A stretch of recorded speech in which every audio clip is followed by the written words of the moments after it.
2019ಕ್ಕೆ ರಾಮ ಜನ್ಮಭೂಮಿ ವಿವಾದ ಮುಗಿದ್ರು ರಾಮೋತ್ಸವದ ವಿವಾದ ಅನ್ನೋದು ಈಗ ಆರಂಭ ಆಗಿದೆ.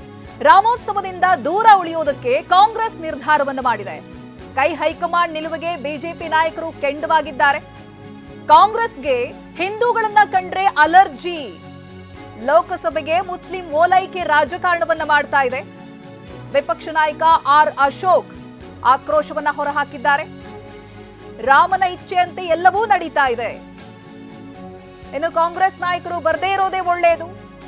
ಕೈ ನಾಯಕರ ವಿರುದ್ಧ ಮಾಜಿ ಶಾಸಕ ಸಿಟಿ ರವಿ ಕೂಡ ಕಿಡಿಕಾರಿದ್ದಾರೆ.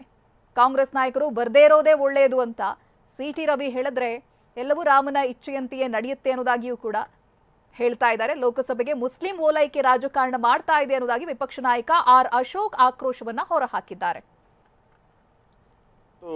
ಕಾಂಗ್ರೆಸ್ ತೀರ್ಮಾನ ತೆಗೆದುಕೊಂಡಿರುವಂಥದ್ದು ಬಹಳ ಒಳ್ಳೆಯ ಸಂಗತಿ ಅಲ್ಲ. ಇದು ಕಾಂಗ್ರೆಸ್ ಅವ್ರದ ಮೊದಲ ಇದಲ್ಲ, ಇದು ಹಿಂದೆ ಅವ್ರ ಚಾಳಿನೇ. ಇದು ಹಿಂದೆ ಸುಪ್ರೀಂ ಕೋರ್ಟ್ ಅಲ್ಲಿ ಕೇಸ್ ನಡಿಬೇಕಾದ್ರೆ ಕಾಂಗ್ರೆಸ್ ಅವರು ರಾಮ ಹುಟ್ಟಿದಾನೆ ಅನ್ನೋದಕ್ಕೆ ಬರ್ತ್ ಸರ್ಟಿಫಿಕೇಟ್ ಇದೆಯಾ ಅಂತ ಕೇಳಿದ್ರು.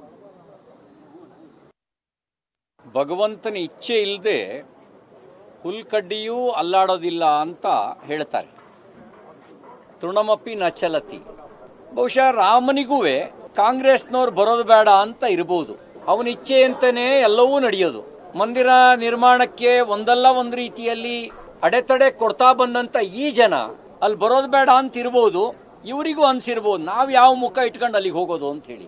ನೋಡಿ, ರಾಮ ಕಾಲ್ಪನಿಕ ವ್ಯಕ್ತಿ ಅಂತ ಸುಪ್ರೀಂ ಕೋರ್ಟಿಗೆ ಅಫಿಡವಿಟ್ ಸಲ್ಲಿಸಿದಂತ ಪ್ರಮಾಣ ಪತ್ರ ಸಲ್ಲಿಸಿದ ಮಹಾನುಭಾವರು ಇವರು. ಮುಸ್ಲಿಂ